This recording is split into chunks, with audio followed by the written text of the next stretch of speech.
전세를 산다라는 것은 좀 심하게 얘기하면은 부자 코스프레야.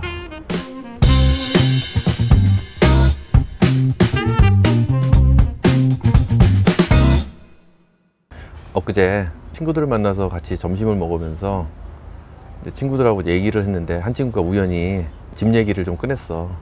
자기가 전세 살고 있는데 그 2년 사이에 한 2배 가까이 올랐다는 거야.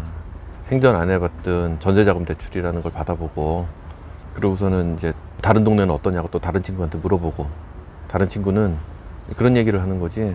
계약갱신 청구권이 생겨서 5%만 올려줄 수 있는데 참 좋은 찬스기도 한데 집주인이 오히려 지금 있는 계약서를 다시 쓰자, 실질적으로 한 20% 정도로 올릴 수 있도록 계약을 써서 그것로부터 다시 5%를 상승한 계약으로 다시 계약을 하자. 그러니까 어떻게 보면 편법이지. 근데 이 친구 입장에서는 그거를 그나마 수긍하지 않을 수 없는 게, 그래도 그게 지금은 싼 값이거든. 그래서 그렇게 계약을 했다는 거야. 또 한 친구는 좀 지방에 사는데, 지방에서 분양할 때 피를 뭐 1억이나 주고서 어떤 사람이 이제 집주인이 집을 샀는데, 자기 입장에서는 이런 지방에서 저렇게 비싼 돈을 주고 저 집을 사느니 서울 가서 집을 사지, 막 이런 마음을 먹었었는데, 지금 지나고 나서 보니 그때 당시의 집값이 지금 전세값밖에 안 한다라는 거지. 그래서 이제 좀 안타깝다 이런 얘기들 하는데, 사실 지금 내가 막 이런 영상을 찍으면서 하는 이런 이야기들을 많이 친한 친구들이라면 내가 어떤 조언이라든지 제시라든지 위로라든지 여러 가지 대화를 할 수 있었겠지만, 대화 자체가 되게 곤란한 거야. 잘못 이야기를 꺼내면 위로랍시고 위로라는 게 오히려 놀리는 것이 될 수도 있을 것이고, 저는 얼마나 잘났느냐 그런 시기의 소리나 들을 수도 있을 것이고, 한편으로는 굉장히 안타까웠지만 아무 말도 할 수가 없었다는 거지. 근데 그 친구들을 보면서 느낀 게 뭐냐면, 회사 안에서는 정말 열심히 일하고 서로 신뢰감도 주고 능력도 있고 그런 훌륭한 친구들인데, 왜 지금 이 사회에서 대체 무엇이 잘못돼서 그 사람들이 이런 좌절감을 맛보면서 살아야 되느냐. 정말 내가 해주고 싶은 이야기는 그거야. 이미 벌어진 일은 벌어진 일이고, 과연 앞으로 이 사람들은 어떤 마음을 가지고 살아야 되느냐 이거지.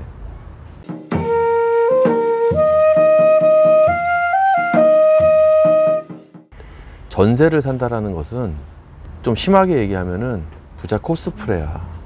나는 가진 게 그만큼 없지만 더 좋은 곳에서 살고 싶기 때문에 적은 돈으로 살 수 있는 방법을 택한 거고, 그 비용을 지불하는 거고.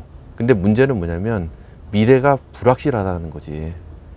그 전세 값이 얼마가 올라갈지, 앞으로 내가 지불해야 될 비용이 얼마나 증가할지, 이런 거를 전혀 알 수 없는 불확실 속에서 살고 있다는 거지. 그러면 현실적으로는 그 사람들이 그걸 극복할 수 있는 방법은 정말 하나밖에 없어. 내가 가진, 아무리 작은 돈이지만 내가 가진 것으로서 거주할 수 있는 집을 소유만 할 수 있다면, 아주 먼 지방일 수도 있고 수도권이라면 뭐 더 변두리가 될 수도 있고 더 작은 집, 더 허름한 집, 그렇지만 내가 감당할 수 있는 집을 소유를 했다면 그 사람들이 지금 그런 고민을 하지는 않을 거야. 왜냐면 내가 빚을 져서 집을 샀든, 빚을 진다라는 것도 빚에 해당되는 금액만큼만 내가 갚으면 온전히 내 것이 될 수 있다라는 거잖아. 그거는 그 양이 정해져 있다라는 거지, 내가 앞으로 해야 될. 그리고 더 좋은 집으로 이사를 가거나 할 때 목표가 명확해지는 거야. 얼마 정도의 돈이 있으면 지금보다 좋은 집으로 옮겨갈 수 있다라는, 더 큰 집으로 옮겨갈 수 있다라는, 더 새 집으로 옮겨갈 수 있다라는, 더 교통이 좋은 곳으로 갈 수 있다는 그런 목표의식을 가질 수 있어서, 실제로 작지만 좀 부족하지만 그런 나의 능력 한도 내에서 허용되는 집을 소유를 하고, 그거는 대출을 해도 좋고 뭘 해도 좋아. 거기부터 출발을 해서 계속해서 내가 열심히 일하고 공부하고 하면서 투자도 하고 해서 조금씩 상급지로 이동을 해가는 그런 전략을 해야 된다는 거지.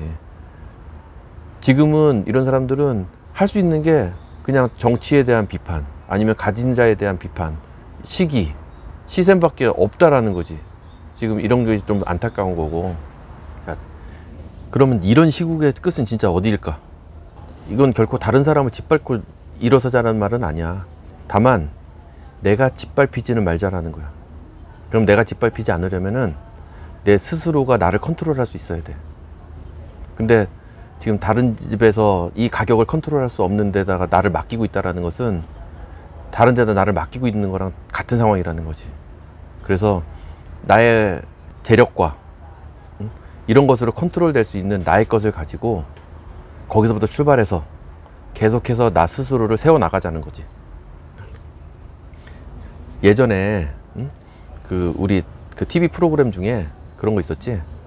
막 집 고쳐주고 아니면 집을 고쳐줄 형편까지도 안 돼가지고 정말 허름한 집이어서 아예 허물고 새로 지어주고, 그런 거 보면 그때도 마찬가지인 게 그 사람들의 집이 그나마 자기 소유였던 집은 고쳐주는 게 의미가 있어.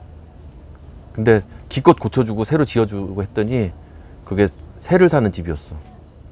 그 사람들에게는 아무 소용이 없었다라는 거야. 지나고 나서는. 결론적으로는 아무리 허름하지만 내 것일 때 그게 의미가 있다라는 거지.